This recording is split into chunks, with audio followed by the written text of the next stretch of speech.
I was sitting outside First National Bank in Austin, hands shaking, holding torn pieces of paper. My loan application, ripped in half, then in quarters, dropped on a desk like garbage. I was crying, trying not to, but failing. People walked past, business people in suits, probably wondering why some girl in a waitress uniform was having a breakdown on a Tuesday afternoon. I didn't care. I'd just been destroyed. Let me back up. Start from the beginning. 3 weeks earlier, my father had a heart attack. Carlos Torres, 58 years old, owned Torres Family Kitchen on East 6th Street for 30 years. Worked every single day. Never took a vacation. Never complained. And one Tuesday morning, he collapsed in the kitchen. Right by the grill. I found him. Called 911. Rode in the ambulance holding his hand while he struggled to breathe. Mia, he whispered. The restaurant, ... Don't worry about the restaurant, Papa. Just breathe. But he was right to worry. The heart attack was massive. Required emergency surgery. Then ICU. Then weeks of recovery. Medical bills started at $60,000. Then $70,000. Then $85,000. We didn't have comprehensive insurance. Couldn't afford it. Small business owners never can. And while my father was fighting to survive, the restaurant was dying too. Customers didn't come as much without Carlos there. He was the heart of the place. People loved him, trusted him. When he wasn't there, it felt empty. Bills piled up. Suppliers wanted payment. Payroll was due. Rent was coming. I was 28 years old, managing the restaurant alone, visiting my father in the hospital every morning before opening, staying until midnight after closing. Trying to keep everything together, it wasn't working. My best friend Sophia helped. She'd been a waitress at Torres Kitchen since high school. Worked extra shifts unpaid. Covered for me when I needed to be at the hospital. You can't do this alone, Maya, she said one night after we closed. You need help. Real help. I know, but who's going to help us? We're barely staying afloat. Have you tried getting a loan? Business loan. Something to cover the medical bills and keep the restaurant running until your dad's back? I hadn't. The idea terrified me. Banks were intimidating. I didn't have a college degree. Didn't have business training. Just learned everything working alongside my father since I was 14. But I was desperate. So I made an appointment. First National Bank, downtown Austin. The biggest, most established bank in the city. I put together everything I could. Financial statements from the restaurant. Tax returns. Medical bills. A handwritten explanation of our situation. It wasn't professional. I knew that, but it was honest. The appointment was at 2 p.m. on a Tuesday. I took off my waitress uniform, put on the one professional outfit I owned. Black pants, white blouse. Cheap but clean. Drove my old Honda downtown. Parked in a garage I couldn't afford. Walked into the bank feeling like I didn't belong. Marble floors, high ceilings. Everyone in expensive suits, moving with purpose. Confidence. I felt small. The receptionist directed me to the 3rd floor. Loan department. I took the elevator. Hands sweating. Derek Whitmore's office was at the end of the hall. Glass walls. Expensive furniture. View of the city. He was on the phone when I arrived. Gestured for me to sit. Didn't look at me. Just kept talking. Yeah, the Henderson deal is solid. Low risk, high return. Exactly what we want. No, the other application was garbage. Small business. No collateral, emotional appeal. You know the type, ... Right. Okay. See you at the club Saturday. He hung up. Finally looked at me. Derek Whitmore was 32. Handsome in that generic way rich people are. Perfect teeth, expensive suit, Rolex, wedding ring, diploma on the wall, Stanford MBA, photos on his desk, beautiful wife, lake house, boat. He looked at me like I was an interruption. Miss Torres. Yes, thank you for seeing me. Let's make this quick. I have another appointment at 3. What can I do for you? I pulled out my folder, hands shaking slightly. I'm here to apply for a business loan. $50,000. to cover medical expenses and operational costs for my family's restaurant. He took the folder, didn't open it, just held it. Tell me about your business. Torres Family Kitchen. We've been on East 6th Street for 30 years. My father opened it when he immigrated from Mexico. It's a community staple. We serve authentic Mexican food. Breakfast and lunch mostly. We have regular customers. Good reputation. Revenue, about $300,000 a year. Profit margins are tight but consistent. Educational background. The question felt like a trap. I don't have a college degree. I've been working at the restaurant since I was 14, learning the business hands-on. He smiled. Not a kind smile. I see. And what's your business plan for repaying this loan? Once my father recovers and returns to work, revenue will increase back to normal levels. We can repay $50,000 over 3 years with interest. The restaurant has never defaulted on a payment. Never missed rent. We're reliable. But you have no collateral. The restaurant itself is probably leveraged already. What else do you own? I don't own much. I have a car. Some savings. But the restaurant is valuable. It's been profitable for 30 years. Derek opened my folder. Flipped through it quickly. His expression didn't change. Miss Torres, let me be direct. What's your business degree from? I don't have one. What formal business training do you have? None, just experience. Have you taken any accounting courses? Marketing, management? No, I learned from my father, from working. He closed the folder. Then how do you expect me to trust you with $50,000 of the bank's money? Because I know this business. I know our customers. I know how to run operations. I've been doing it successfully for years.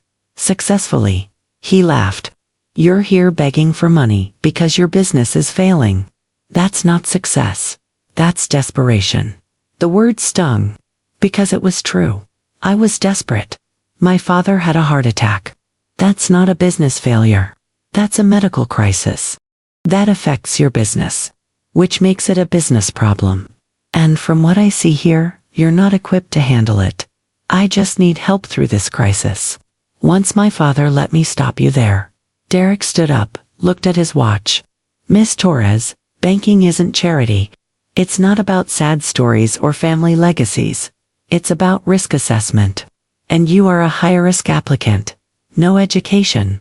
No collateral. No plan beyond hoping things get better. I've seen 100 applications like yours. They all fail. But I'm going to save us both some time. He picked up my loan application, the one I'd spent hours preparing. The one with all our financial information, our tax returns, my father's medical bills, and he tore it in half, slowly, deliberately. Then he tore it again, into quarters, and dropped the pieces on his desk. I stared, couldn't process what was happening. People like you don't understand business, he said.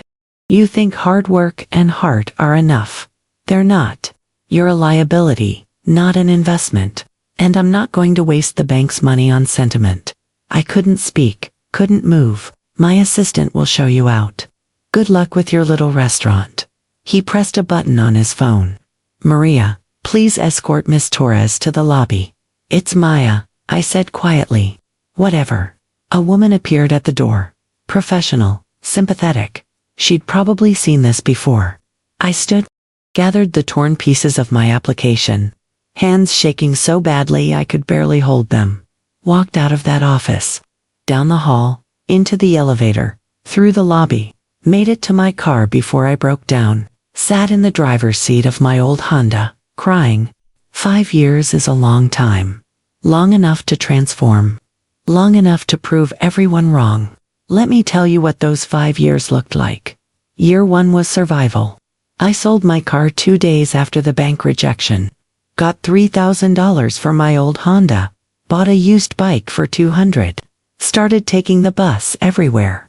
Austin buses in summer heat. 45 minutes each way. Sweating through my clothes. Arriving at work exhausted before the day even started. But I saved $300 a month on gas and insurance. I moved out of my decent 1-bedroom apartment. Found a studio above a laundromat on the east side. 400 square feet. No air conditioning. Walls so thin I could hear my neighbors' conversations. But rent was $500 cheaper. I worked 3 jobs. Days at Torres Family Kitchen. Managing, cooking, cleaning, whatever needed doing. Nights at a diner on South Congress. Waitressing, 10 p.m. to 2 a.m. Drunk customers. Terrible tips. But it was money. Weekends doing catering gigs. Quinceañeras, small weddings, corporate events. Carrying heavy trays. Smiling when I wanted to cry from exhaustion. I was making about $45,000 a year total. Living on $15,000, every extra dollar went to my father's medical bills, or the restaurant's operating costs. My father recovered slowly. 3 months in the hospital, then home, then physical therapy. He wanted to come back to work immediately. I wouldn't let him. Papa, you need to rest. Let your heart heal. The restaurant needs me. I've got it. Trust me. He didn't want to. But he was too weak to argue. Sophia became my lifeline. She worked extra hours unpaid, covered shifts when I was at the diner. Never complained. Never asked for anything. You'd do the same for me, she said when I tried to thank her. I would. But still, I owe you everything. You owe me nothing. Just don't give up. The community helped too. Our regular customers organized a fundraiser. Save Torres Kitchen event at a local church. They raised $8,000. I cried when Mrs. Rodriguez, one of our oldest customers, handed me the check. You didn't have to do this. Yes, we did. You fed my kids when I couldn't pay. When my husband lost his job and we had nothing, you gave us meals, said we could pay later. We're paying now. That was my father, and you're his daughter. We take care of our own, Mia. This is our restaurant too. By the end of year 1, I'd paid off $40,000 in medical bills. The restaurant was still barely breaking even. But we were alive, still open, still fighting. Year 2 was innovation. I realized we couldn't just survive. We had to grow, change, adapt. I started learning everything I could, went to the library, checked out business books, read at night when I couldn't sleep. Marketing. Social media, customer service, financial management. I watched YouTube videos on my phone. How to use Instagram for business, how to create content, how to build a following. I created an Instagram account for Torres Family Kitchen. Started posting photos of our food, behind-the-scenes shots, my father's story, the community's support. The following grew. 2,000 followers, 5,000, 10,000. People started coming from across Austin. Not just locals anymore.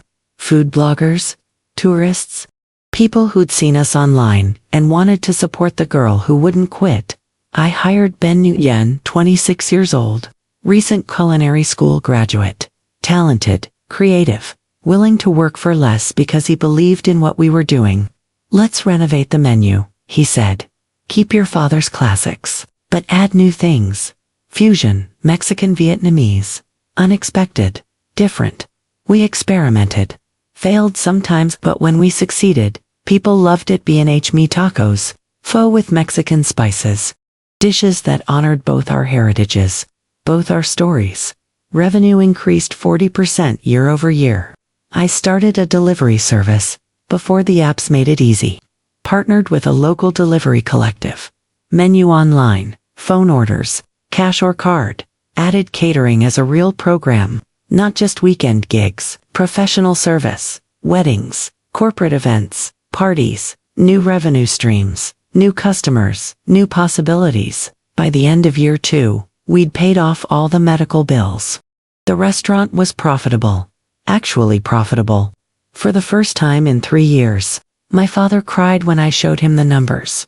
Mia, you did this. You saved us. We did this, Papa, together. But I knew the truth. I'd done it. Me. The girl Derek Whitmore said didn't understand business. Year 3 was expansion. I'd been saving money, living cheap, working constantly, and I had enough for something new. A food truck. Lower investment than a second brick-and-mortar location. Mobile. Flexible. Could test new areas. New concepts. I called it Torres Sunrise. Breakfast tacos, coffee, fast, delicious, affordable. We parked at different locations around Austin. Office buildings downtown, university campus, parks on weekends. Lines formed immediately. Instagram buzzed.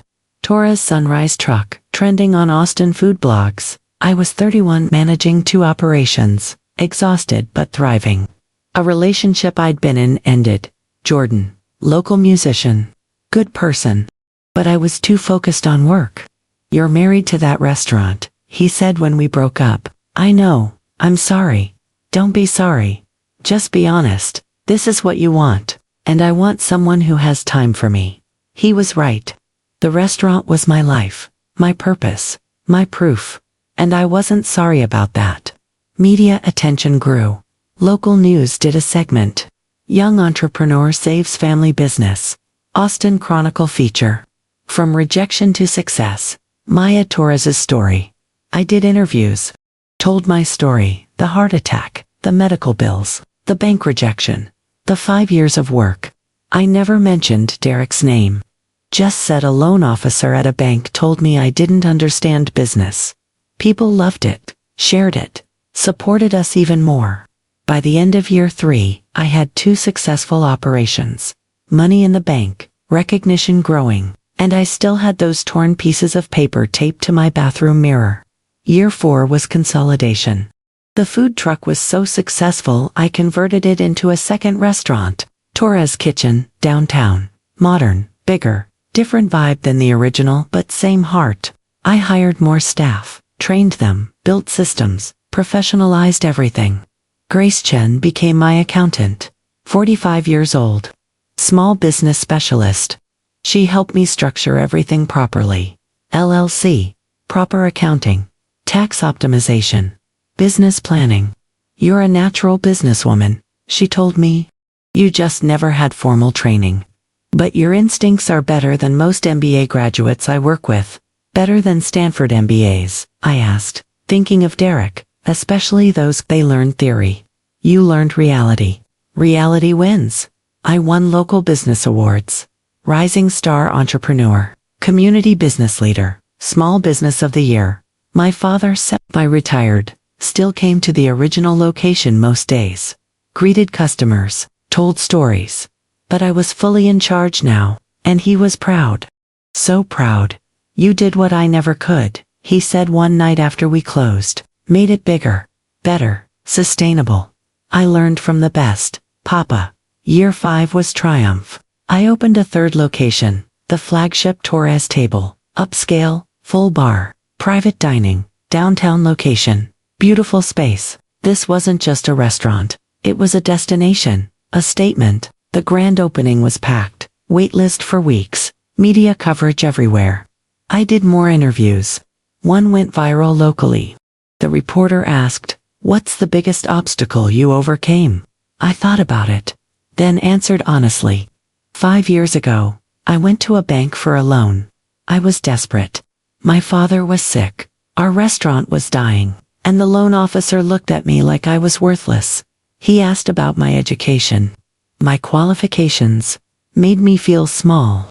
And then he tore up my loan application, right in front of me. Told me people like me didn't understand business. What did you do? I proved him wrong. Not because I wanted revenge. Because I needed to prove it to myself. That my worth wasn't defined by his rejection. That business isn't about degrees or credentials. It's about understanding people, serving community, working harder than anyone else, and never ever giving up. The interview spread. People shared it, commented, sent messages of support. That banker must feel like an idiot now. I hope you sent him a screenshot of your success. Did you ever tell him he was wrong? I didn't respond to those comments. Because I'd never thought about Derek Whitmore after that day. I'd thought about myself, my goals, my family, my community. He was irrelevant, or so I thought. I needed to hire a financial manager for Torres Table. Someone to handle budgets, vendor relationships, financial planning. Grace helped me screen applications. We got dozens. Most were fine. Some were great. A few stood out. Then Grace brought me one that made my heart stop. "This applicant is very qualified," she said. "Extensive banking experience. MBA. Financial analysis expertise. But Maya, you should know who it is." She handed me the resume. Derek Whitmore. I stared at the name, read it again, thought I was seeing things. Is this the same Derek Whitmore? From First National Bank. Grace nodded. I did some research. First National collapsed 2 years ago. Big fraud scandal. Executives were arrested. The bank was dissolved. Derek wasn't charged with anything, but he lost his job. Lost everything, apparently. He's been unemployed for 18 months, applied everywhere. You're probably one of his last options. I held the resume, hands shaking just like they had 5 years ago. But this time, I wasn't the one begging. Why would he apply here? Maybe he doesn't remember you. Maybe he's desperate. Maybe both. Sophia walked by, saw me holding the resume, saw my face. What's wrong? Derek Whitmore just applied for a job here. The asshole from the bank. The one who tore up your application. Yes, you're not seriously considering him. I didn't answer, because I didn't know. Part of me wanted to throw his resume in the trash. Let him feel what rejection felt like. Part of me wanted to call him in, watch him beg, make him squirm. Part of me just wanted to forget he existed. Grace watched me. What are you going to do? I don't know. For what it's worth, revenge usually feels good in the moment, but it doesn't last. And it can poison you. This isn't revenge, it's justice, is it? I looked at Derek's resume again. Stanford MBA. 10 years banking experience. Recently unemployed, currently residing with family in Austin. Living with his mother, at 37, after having everything. Just like I'd had nothing at 28. Schedule an interview, I said. Are you sure? Yes, Tuesday, 2 p.m. The same day and time he'd destroyed me. Some symmetries are too perfect to ignore. I had 48 hours to decide what I'd do when Derek Whitmore walked into my office. When he sat where I'd sat. When he asked me for what I'd asked him for. And I had no idea what that would be. They arrived faster than I wanted. I got to Torres' table at 10 a.m. 4 hours before Derek's interview. Needed time to prepare. To decide what I was going to say. What I was going to do. My office was on the second floor. Windows overlooking 6th Street. Desk I'd bought myself. Diplomas on the wall. Not college degrees. Certificates from online business courses. Community leadership awards. Photos of my restaurants. Proof of everything Derek said I'd never have. I looked at his resume again. Read it for the 20th time. Derek Whitmore. Age 37. MBA from Stanford. 10 years at First National Bank. Loan officer, then senior financial analyst. Expertise in risk assessment, portfolio management, financial planning. Currently unemployed. Living in Austin with family. The fall from grace was obvious even in the careful resume language. Sophia knocked on my door. You okay? No. You don't have to do this. I can tell him the position's been filled. I want to do this. Why? To humiliate him. To get revenge. I don't know yet. Maybe just to look him in the eye. To see if he remembers what he did. And if he doesn't, then I'll remind him. At 1:55, the receptionist called. Ms. Torres, Mr. Whitmore is here for his 2 o'clock. My heart was racing, hands sweating, just like 5 years ago. But this time I was the one with power. Send him up. I heard footsteps on the stairs. Slow, hesitant. Not the confident stride of someone who belonged. A knock on my door. Come in. Derek Whitmore entered my office. He looked different, older, obviously. But more than that, thinner, tired. His suit was nice but not expensive. You could tell it was a few years old, probably from when he still had money. His hair had some gray lines around his eyes. The arrogance I remembered was gone, replaced with something else. Desperation, maybe, or just exhaustion. He looked at me. No recognition. Just saw me as a potential employer. Someone who might give him what he needed. Ms. Torres. Thank you so much for seeing me. I really appreciate the opportunity. His voice was different too, polite, almost humble. The condescension gone. I let the moment sit, studied him, waited. He shifted uncomfortably. I brought extra copies of my resume and references, and I prepared a short presentation on how I could add value to your financial operations. Still didn't recognize me. 5 years had changed me too. I was more confident now. Professional clothes, different context, and he'd probably seen hundreds of desperate applicants over the years. I was just another face. Please, sit. He sat where I'd sat 5 years ago, in the chair across from my desk, looking nervous, trying to hide it. I let the silence stretch, watching him squirm. Tell me about yourself, Mr. Whitmore. He launched into a practiced pitch. Professional, rehearsed. I have an MBA from Stanford. Graduated top of my class. Spent 10 years at First National Bank in Austin. Started as a loan officer, moved into senior financial analysis. My expertise is in risk assessment, financial planning, portfolio management. I've evaluated thousands of loan applications, managed multi-million-dollar portfolios. I understand both the big picture and the details. Impressive credentials. Thank you. I've worked hard to build my career. So why are you here? Applying for a financial manager position at a restaurant? Seems like a step down from senior analyst at a major bank. His face fell slightly. The question he'd been dreading. First National Bank collapsed 2 years ago. There was a fraud scandal at the executive level. I wasn't involved. But when the bank dissolved, everyone lost their jobs. And in this industry, when one bank fails, other banks are hesitant to hire from it. Even people who weren't at fault. That must have been difficult. It's been the hardest 2 years of my life. I've applied to hundreds of positions. Banks, investment firms, corporate finance departments. Nobody's hiring, or they see First National on my resume and pass. I've been unemployed for 18 months, and I'm desperate for a chance to work again. Desperate. Interesting word choice. He looked at me. Something in my tone. But still not connecting the dots. What happened to your life after the bank collapsed? I asked. Beyond losing your job, everything fell apart. My marriage ended. My wife, she liked a certain lifestyle. When I couldn't provide it anymore, she left. I lost my house. Had to sell almost everything.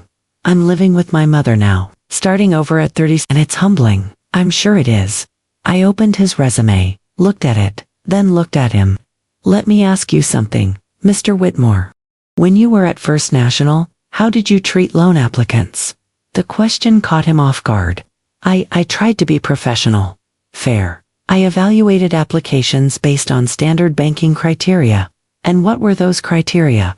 Credit history, collateral, business plans, educational background, risk factors. Educational background, that was important to you.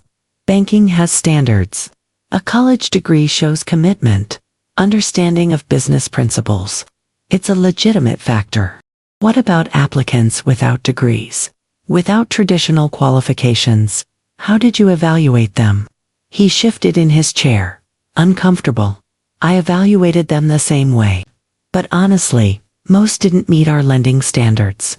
Small business owners without formal education often lack the skills to manage finances properly. It's just reality. Reality. Is that what you call it, Ms. Torres? Why are you asking me this? I leaned forward, looked him directly in the eyes. Because 5 years ago, I sat in that chair, in a different office, at First National Bank, and I asked a loan officer for $50,000 to save my father's life and my family's restaurant. I watched the color drain from his face, watched recognition dawn slowly, and that loan officer asked me about my educational background. My qualifications made me feel like I was worthless because I didn't have a college degree. Because I'd learned business by working, not by studying. Oh my God. And then that loan officer picked up my application, the one I'd spent hours preparing, with all my family's financial information, my father's medical bills, our restaurant's history, and he tore it in half. Right in front of me. Derek stood up, face white. Ms. Torres, IIDIDN, single quotes, double quotes, sit down. I'm not finished. He sat, hands shaking. He dropped the torn pieces on his desk like garbage. And he said, people like you don't understand business. You're a liability, not an investment. Stop wasting my time. Do you remember saying that, Derek? Or did you say it to so many people it all just blurs together? I remember. His voice was barely a whisper. I remember you. Oh God, I'm so sorry. You remember me now, after I told you. But you didn't recognize me when you walked in. You didn't see me as a person 5 years ago. Just another unqualified applicant. Another waste of your time. I was wrong. I was so wrong, Ms. Torres. Maya, please let me apologize properly. I was a different person then. I was arrogant, privileged. I didn't understand what real struggle looked like. I judged people based on classist assumptions. I thought education and credentials were everything. I was cruel, dismissive. I'm ashamed of who I was. Are you ashamed, or are you just desperate? Both. I'm both. But the shame is real. When I lost everything, when my wife left, when I had to move back in with my mother, I thought about all the people I'd treated the way I treated you. People who were struggling and came to me for help, and I destroyed them, made them feel worthless, because it made me feel powerful. Tears were running down his face now. Real tears, not manipulation, just breaking. I can't undo what I did. I can't take back those words. But I'm begging you for a chance. Not the financial manager position. Any position. I'll wash dishes. I'll bus tables. I'll do whatever you need. Just please, give me a chance to prove I've changed. I sat back, studied him. This broken man who'd once held all the power. Sophia appeared at my door. She'd been listening. Maya, can I talk to you for a second? We stepped into the hall. You're not seriously considering hiring him. I'm considering it. Why? So he can undermine you. Learn your business and steal it. Use you, maybe. Or maybe people can change. People like him don't change. They just get better at hiding who they really are. Maybe you're right. But I need to know. I went back into my office. Derek was still sitting there, waiting, hoping. Here's what I'm going to do, I said. I'm going to give you a test. 1 week, unpaid. You'll work in the kitchen under Ben, our head chef. You'll do whatever he needs. Inventory, prep work, cleaning the jobs you probably think are beneath you. If you can do that with humility and hard work, we'll talk about actual employment. Unpaid. He looked shocked. You want to prove you've changed. Prove it. Show me you can work without ego, without thinking you're better than everyone else because of your Stanford MBA. Show me you can be useful, not just credentialed. And if I do this, if I work the week, then we'll see. No promises, but a chance. That's more than you gave me. He stood, wiped his eyes. I'll do it. When do I start? Tomorrow morning, 6 a.m. Kitchen entrance. Wear clothes you don't mind ruining. Ben will put you to work immediately. And Derek, yes, I'll be watching. One hint of the old arrogance. One moment where you make anyone feel the way you made me feel, and you're gone. Understood. Understood. Thank you, Maya, truly. Thank you. Don't thank me yet. You haven't seen what a restaurant kitchen is like at 6 a.m. He left. I sat alone in my office, shaking. Sophia came back in. I can't believe you're doing this. Neither can I. What if he's just acting? What if this is all manipulation? Then I'll know, and I'll fire him. But Soph, I need to know if people can actually change. If redemption is real. Because if it's not, then what's the point of any of this? That night, I couldn't sleep. Kept thinking about Derek's face when he realized who I was. The shame, the tears. Were they real? Or was he just desperate enough to fake anything? I'd find out soon enough. The next morning, I got to Torres' table at 5:45, pulled up the security camera feed on my computer. Watched the kitchen entrance. At 5:58, Derek arrived, on time, wearing old jeans and a t-shirt, looking nervous. Ben met him at the door, put him to work immediately. Stockroom, Inventory, physical labor. I watched Derek struggle, sweat, make mistakes, but he didn't complain, didn't quit. Day after day, I watched him. Washing dishes, prepping vegetables, mopping floors, taking orders from people younger than him, from people without fancy degrees, and I waited for him to snap, to show his true colors, to prove Sophia right. But he didn't. He just worked, quietly, humbly, persistently. And I started to wonder, was Derek Whitmore really changing? Or was he just a better actor than I thought? The first week was brutal. For Derek, anyway. For me, it was fascinating. Day 1 and 2, I watched him on the security cameras. Derek arrived at 6 a.m., both days early. Actually, 5:55, like he was afraid of being late. Ben put him to work immediately. No warmth, no welcome, just orders. Stockroom needs inventory. Count everything. Write it down. Don't guess. Don't estimate. Count. Derek nodded. Yes, chef. The restaurant protocol. Calling the head chef. A sign of respect. Derek using it without being told. I watched him count boxes, cans, bags of rice, moving slowly, not used to physical labor, sweating even though it was barely 7 a.m. He made mistakes, counted wrong, had to start over. Ben didn't go easy on him. Whitmore, this inventory's wrong. The numbers don't match. Do it again. All of it. Derek didn't argue. Just said, yes, Shep, and started over. Sophia came into my office. You're actually watching him work. I need to see if it's real. It's been 2 days. He can fake anything for 2 days. Then I'll watch for longer. Day 3 and 4 were harder. Lunch rush. Ben assigned Derek to the dish pit. Washing dishes. The worst job in any kitchen. Hot, wet, endless. Degrading plates came back covered in food. Greasy pans, silverware, glass after glass after glass. Derek fell behind immediately. The dishes piled up. The kitchen needed plates. Needed them fast. Ben yelling across the kitchen. Faster, Whitmore. We need clean plates. Move. I watched Derek's face on the camera. Saw him struggling, exhausted, hands raw from the hot water and soap, shirt soaked through with sweat and dishwater. This was the moment, the breaking point, where the old Derek would snap, would quit, would show his real self. I waited, but he didn't break. He pushed through, moved faster, stayed focused. Service ended at 2 p.m. The kitchen finally slowed, but Derek stayed. Catching up on the backlog. Didn't leave until every dish was clean, every surface wiped down. He left at midnight. 12 hours after arriving. Ben came to my office the next morning. I'll give him credit. He's not quitting. But do you trust him? No. But I respect the effort. Day 5 and 6. Something changed. Derek started understanding the rhythm. Getting faster. Making fewer mistakes. He began helping without being asked. A prep cook dropped a tray of chopped vegetables.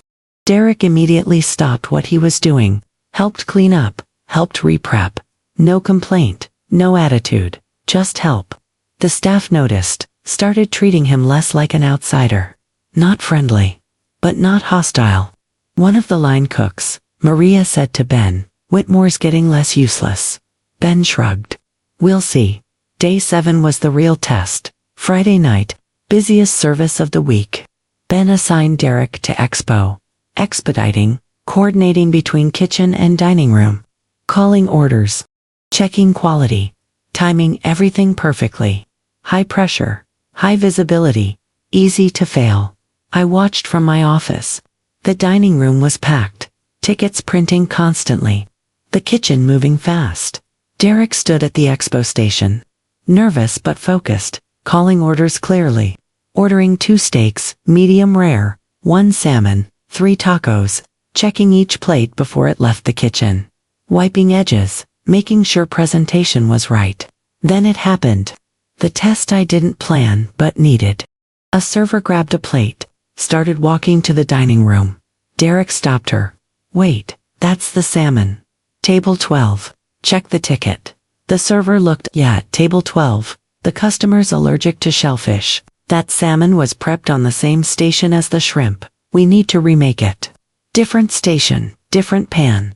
The server's eyes went wide. Oh my God, you're right. Crisis averted. A customer could have had a serious allergic reaction. Derek caught it. Ben looked at him. Actually looked at him. Good catch, Whitmore. Thank you, chef. Service ended smoothly. The kitchen exhausted but successful. Staff high-fiving relieved. Derek stood at the expo station, wiping it down, looking exhausted but satisfied. I called him to my office after closing. He came up the stairs slowly, still in his kitchen clothes, covered in food stains, smelling like grease and sweat. Sit down. He sat. I know the week's up. I just want to say thank you for the opportunity. Even if it ends here. This week taught me more than 10 years in banking ever did. Why did you do it? The whole week, the humiliation, the hard work. Why not just walk away? Because I owed you. Not just an apology, real penance.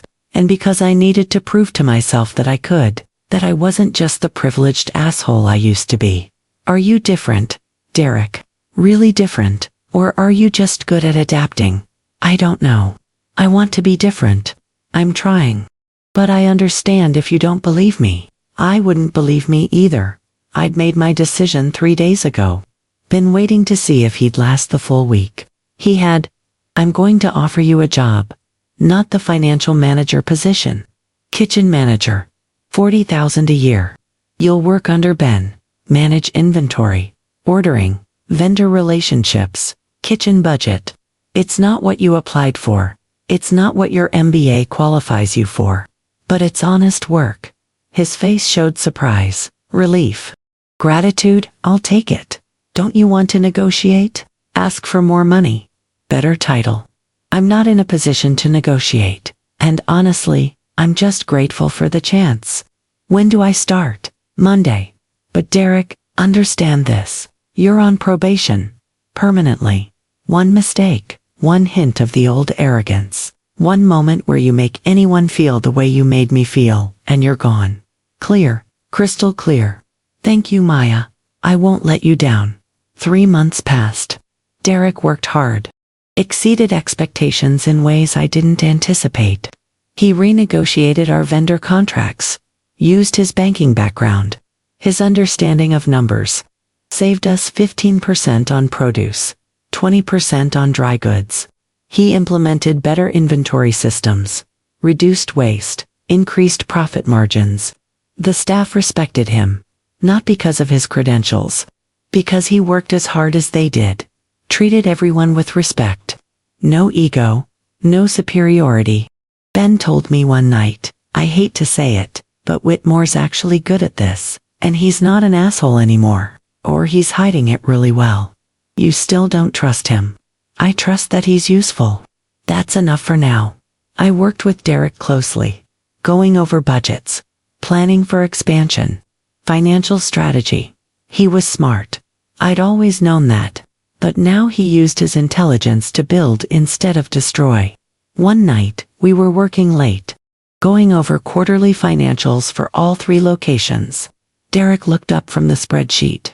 You've built something incredible. 3 locations in 5 years. Most restaurants fail in the first year. You beat every odd I had to. You made sure I had no other choice. I know, and I'll regret that for the rest of my life. But Maya, can I say something? What? I was completely wrong about you. You're the smartest business person I've ever met. Not in spite of your lack of formal education. Because of your real-world education. You understand people, community, loyalty. Things they don't teach at Stanford. Is this you trying to flatter your boss? No, it's me being honest. Maybe for the first time in my life, there was a moment. Eye contact. Something shifting between us. Something I didn't want to acknowledge. Both of us pulled back, looked away. We should finish these numbers, I said. Right, yes, the numbers. The next week, Marcus Reed showed up. I didn't know who he was at first. Just a man in his 40s asking to see me. Professional clothes. Serious expression. Ms. Torres. I'm Marcus Reed. I used to work with Derek Whitmore at First National Bank. I need to talk to you about him. My stomach dropped. Come to my office. We went upstairs. He closed the door. I know Derek's working for you. I need to warn you about him. I know who he is. I know what he did to me 5 years ago. Do you know why First National really collapsed? Fraud at the executive level. Derek wasn't involved. That's what all the reports said. Marcus shook his head. That's the official story. But I was there. I saw what really happened. Derek knew. He saw the signs, the questionable loans, the cooked books, the executives taking money, and he stayed silent. Are you sure? I reported it. Went to compliance, to regulators, and I got fired. Derek kept his job, got promoted, actually, because he kept his mouth shut. He chose his comfort over doing the right thing. He's not the victim he's pretending to be. He's complicit. Why are you telling me this? Because you seem like a good person, running a good business. And Derek Whitmore is poison. He looks out for himself, always has, always will. After Marcus left, I sat alone, processing. Derek knew, he'd seen the fraud, and he'd stayed silent. I called him to my office. He came up smiling. Hey, I just finalized the new produce contract. We're saving even more than did you know about the fraud at First National. His smile disappeared. Who told you? Answer the question. He sat down heavily. Marcus. Marcus Reed came to see you. Answered the question. Derek, I suspected. I saw things that didn't add up. Loans approved that shouldn't have been. Money moving in ways that seemed wrong. But I didn't know for certain. Did you report it? Silence. Did you report it, Derek? No. Why not? Because I was a coward. I had a mortgage, a wife who liked expensive things, a career I'd worked hard for. And I told myself it wasn't my responsibility. That someone else would handle it. That I didn't have enough proof. Every excuse in the book. People lost their savings, their retirement, because executives were stealing. And you could have stopped it, I know. So everything you've said about changing, about being different, is bullshit. You're still a coward. No. He looked at me, eyes wet. I am different, because I know what I did. I live with that guilt every single day. I can't undo it, can't fix it. But I can try to be better now. To do the right thing now. Even though it's too late for the people I failed. Get out of my office. Maya, get out. I need to think. He left. I sat alone, angry, betrayed, confused. Derek had been working hard, proving himself, changing, or seeming to. But he'd been complicit in something terrible. Had chosen his comfort over other people's lives. Just like he'd chosen his ego over my dignity 5 years ago. Could someone like that really change? Did he deserve a second chance?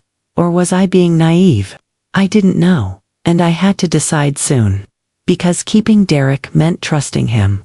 And I didn't sleep that night. Lay in bed staring at the ceiling, thinking about Derek, about Marcus's warning, about what was right. The next morning, I needed advice. Couldn't make this decision alone. Sophia came to my office first. I told her everything. About Marcus, about Derek's complicity, about the fraud he'd ignored. Fire him, she said immediately. He lied by omission. He's a coward who let people get hurt. You don't owe him anything. He's been good for the business. Saved us money. Worked hard, the staff likes him, so what? Trust is everything, Maya. Can you trust someone who stayed silent while people lost their life savings? I didn't have an answer. Ben came next. I told him the same story. He thought about it. From a kitchen perspective, he's been valuable, respectful, good with numbers. But yeah, that's heavy.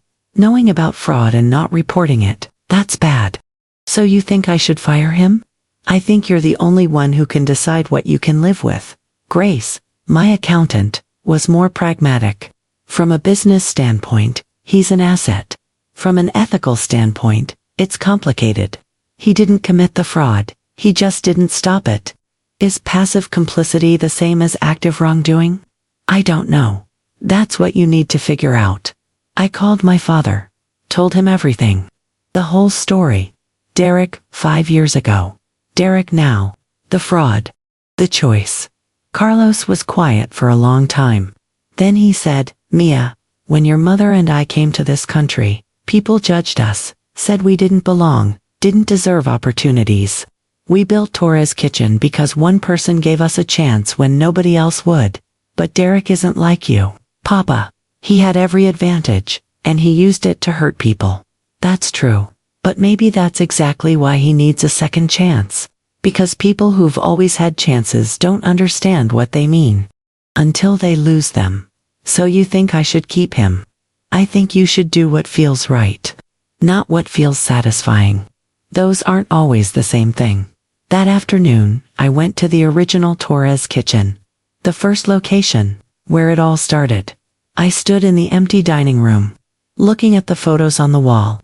My father on opening day 30 years ago, young, hopeful, scared.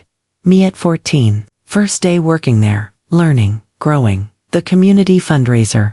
All those people who'd supported us when we had nothing. I pulled out my wallet, found the torn pieces of Derek's loan application. I still carried them. A reminder, what kind of person did I want to be? What kind of business did I want to run? One built on revenge, or one built on something better? The next morning, Derek appeared at Torres' table. Early, before opening, he came to my office, envelope in his hand. Maya, I'm resigning. Effective immediately. I looked at him. Why? Because you shouldn't have to make this choice. I'm making it for you. You've given me more than I deserve. A job, respect, a chance to rebuild, and I've repaid you by bringing my past into your present. You deserve better than an employee you can't fully trust. So you're quitting because it's easier than facing consequences. No, I'm quitting because it's the right thing to do. For once in my life, I'm doing the right thing. I stood up, walked to the window, looked out at 6th Street. I'm not accepting your resignation. What? Why? I turned to face him. Because 5 years ago, you looked at me and saw someone who didn't deserve a chance, someone who wasn't worth the risk, and you were wrong, completely wrong. And if I fire you now, I'm doing the same thing. I'm looking at your worst moment, and deciding that's all you are. But I was complicit. Yes, you were. And that's something you have to live with. But you're also the guy who scrubbed dishes for a week to prove he'd changed. Who took a massive pay cut to work in a kitchen. Who's been honest and hardworking for 3 months. And I think people are more than their worst decisions. I have to believe that. Because if I don't, then what was the point of everything I've built? I don't deserve this. You're right, you don't, but I'm giving it to you anyway. Not because you've earned it. Because I choose to. That's what mercy looks like. Derek's eyes filled with tears. Thank you. I won't. I'm not finished. There are conditions. Anything. You're staying as kitchen manager. Not getting promoted. Not getting special treatment. But you're going to do one more thing. Something that actually makes amends. What? You're going to start a mentorship program. For people like me. People without college degrees. People from working class backgrounds. People trying to break into business, who get dismissed because they don't have the right credentials. You're going to use your privilege, your education, your network, to open doors that were closed to them. Derek nodded. When do I start? This week. Reach out to small business owners. Offer free financial consulting, business planning, whatever they need. That's how you make this right. Not by feeling guilty. By taking action. I'll do it. I promise. Good. Because redemption isn't about words. It's about consistent, sustained action over time. Can you do that? Yes, I can. I will. 1 year later, everything had changed again. Torres Restaurant Group had 5 locations now. My empire kept growing. Derek was still kitchen manager at Torres Table. But he'd also built something else. The Second Chances Business Initiative. A mentorship program connecting experienced professionals with small business owners who needed help. 53 small business owners in Austin had received support, free financial consulting, business planning, help navigating banking systems, connections to resources. One of them was Jasmine Carter, 26 years old, Single mother. Started a bakery with $5,000 in savings. Banks turned her down. Said she was too risky. Derek helped her build a business plan. Connected her with a microlender. Gave her financial training. Now her bakery was thriving. Employed 6 people. Making real money. This program saved my business, she told me when I visited. Derek gave me what banks wouldn't. A real chance. I was invited to speak at the University of Texas Business School, a panel on entrepreneurship, building business without traditional education. I told my story. The rejection, the humiliation, the torn application. Building from nothing. Students listened, asked questions, inspired. At the end, one student asked, "What happened to the banker who rejected you? Who tore up your application?" I smiled. "He works for me now." Shocked reactions, whispers, and he's one of my best employees, not because he has an MBA, but because he learned humility. He learned that business isn't just numbers on a spreadsheet, it's people, and he spends every day trying to make up for who he used to be. Another student raised her hand. "Did you forgive him?" I thought about it. Really thought. I'm working on it. Forgiveness isn't an event, it's a process. But I gave him a second chance. Because someone gave me a first chance when I didn't have credentials. When a bank said I wasn't worth the risk. And that changed everything. After the speech, I walked through campus. Phone rang. "Derek, Maya, just wanted to let you know. The mentorship program got grant funding. $100,000 from the Austin Community Foundation. We can help 10 times as many people now." That's incredible. Good work. None of this would exist without you. Without your example. Thank you. You're welcome. See you Monday. I hung up. Looked at the UT Business School building. Thought about the path I didn't take. Never got a degree. Never went to college. But I'd built a real education. Through work, through struggle, through refusing to quit. I pulled out my wallet. Found the torn loan application pieces. Still carried them after all these years. Looked at them. Not with pain anymore. With something else. Pride. Gratitude, even. Because that rejection had been a gift. A catalyst. The push I needed to prove myself. Not to Derek. To me. 5 years ago, Derek Whitmore tore up my loan application and told me people like me didn't understand business. He was right about one thing. I didn't understand business the way he did. I understood it better. Because I understood that business is built on trust, on community, on treating people with dignity, on giving chances to people who deserve them, and sometimes to people who don't. Derek learned that lesson the hard way. Lost everything. Had to rebuild from scratch. Just like I did. And maybe that's what second chances are really about. Not erasing the past, but building a future where the past makes you wiser, kinder, stronger. I kept those torn pieces of paper, not as a reminder of what I lost, but as a reminder of what I found. Myself. My strength. My value. My worth. Not given to me by a bank, or validated by a degree, or approved by someone who thought they were better than me, but built by my own hands, my own work, my own refusal to accept someone else's definition of what I could be. Derek came back begging for a job. And I gave him one. Not because he deserved it. Because I chose to. That choice defined me more than his rejection ever could. I walked back to my car, heading to Torres' table. To check on dinner service. To work alongside people I respected. In a business I'd built. My phone buzzed. Text from Sophia. "Dinner rush is crazy. We need you." I smiled. Texted back. "On my way." This was my life. Not perfect, not easy, but mine. Built from rejection, from humiliation, from torn pieces of paper and impossible odds, and I wouldn't trade it for anything. Not even for the satisfaction of watching Derek Whitmore suffer. Because I learned something he never taught me in that bank office 5 years ago. That success isn't about destroying the people who hurt you. It's about becoming so strong, so valuable, so undeniable, that their opinions become irrelevant. Derek tore up my loan application. I built an empire anyway. And when he came back broken and desperate, I gave him a chance. Not because he earned it. Because I could. That's power. Real power. Not the kind that comes from a title or a degree or a bank account. The kind that comes from knowing who you are, what you're worth, what you're capable of, and never, ever letting anyone tell you different. If this story resonated with you, if you've ever been told you weren't good enough, smart enough, credentialed enough, remember this. Success isn't about where you start, it's about where you refuse to stop. Share this story with someone who needs to hear that they matter, that their work matters, that their dreams matter, even when the world tears them up. Especially then. Because sometimes the greatest power isn't destroying the people who hurt you. It's becoming so successful, they come back begging, and then choosing grace anyway.